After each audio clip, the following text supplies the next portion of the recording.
بڑی اعزاز و شرف کی بات ہے کہ ہمیں اللہ تعالیٰ نے یہ توفیق عطا فرمائی ہے کہ ہم اس ایمان افروز محفل میں اللہ تعالیٰ کے کامل اولیاء کاملین، ان کی محبت اور ان کی نسبت پر قائم اس روحانی محفل میں شریک ہیں، اور اس کے ساتھ ساتھ ہم اللہ تعالیٰ کے کامل اولیاء اور صالحین کی تعلیمات اور ان کے نصائح اور ان کی جو ایڈوائزز ہیں اس سے ہم استفادہ کریں۔ یہ بہت بڑی بات ہے۔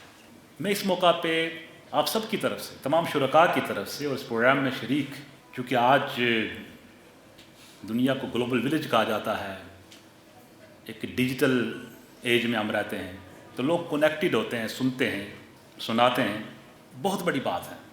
ہم سب مل کے سب سے پہلے اولیاء کاملین اور قبلہ حضرت صاحب رحمۃ اللہ علیہ، ان کی بڑی شخصیت، بڑا روحانی مقام، دل نشیں شخصیت، برکتوں سے مالا مال، خوبصورت، خوب سیرت، ظاہری باطنی جمال کا مجموعہ و ہستی، لیکن بحیثیت شخصیت اور پرسنالٹی اور بحیثیت ایک رہنما اور مقتدار روحانی اعتبار سے وہ بے مثال شخصیت تھی۔ جو ان کی سنگت میں ایک لمحہ کے لیے بیٹھے ہیں ان کو اندازہ ہے کہ کتنی پرتاثیر ان کی مجلس تھی۔ قرآن عظیم الشان کی آیت کریمہ کا حصہ تلاوت کیا، اس میں وہ پورا پیغام موجود ہے۔ اس سے بڑا پیغام کیا ہوگا کہ اللہ تعالیٰ کے قرآن نے عظیم الشان، اس کی آپ بات کریں اور اس کا میسج آپ دیں۔ اللہ وحدہ لا شریک کا ارشاد گرامی وذکر فإن الذکریٰ تنفع المؤمنین، کہ آپ نصیحت کیجئے اس لیے کہ نصیحت ایمان والوں کو فائدہ پہنچاتی ہے۔ نصیحت سمجھائیے اس لیے کہ سمجھانا ایمان والوں کو فائدہ دیتا ہے۔ اس کو نصیحہ کا ٹائٹل دیا ہم نے، نصیحہ، گڈ ایڈوائز۔ اور ہر وقت مجھے اور آپ کو ایڈوائز کی ضرورت ہے، ہر وقت ہمیں رہنمائی کی ضرورت ہے، ہر وقت ہمیں نصیحت کی ضرورت ہے، ہر وقت ہمیں کسی کی ضرورت ہے کہ بندہ ہمیں سمجھائے۔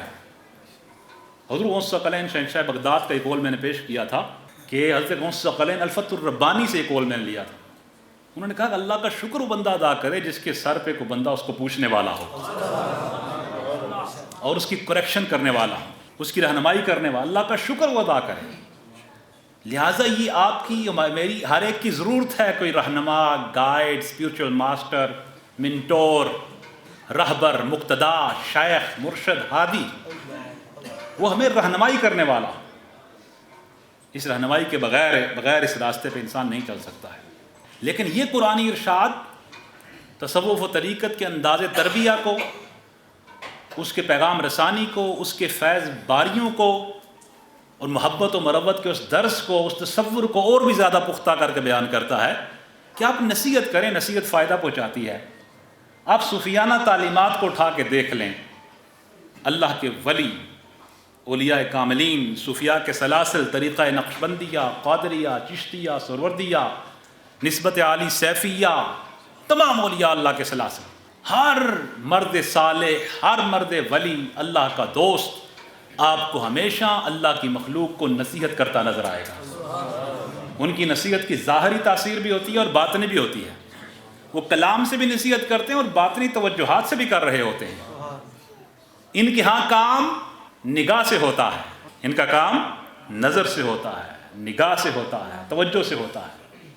اسی لیے حضرت امام ربانی اشرف مجدد الفسانی رحمۃ اللہ فرماتے ہیں کہ ان کا کلام دوا ہے، ان کی نظر شفا ہے۔ جو روحانی امراض ہیں، جس کو 99 قسم کے رموزی امراض کہا جاتا ہے، جس میں ریا ہے، جھوٹ ہے، کذب، افترا، دھوکہ دہی، غیبت، چغل خوری، بہت سے ایسے، حسد، ان امراض، یہ معاشرتی بیماری ہے۔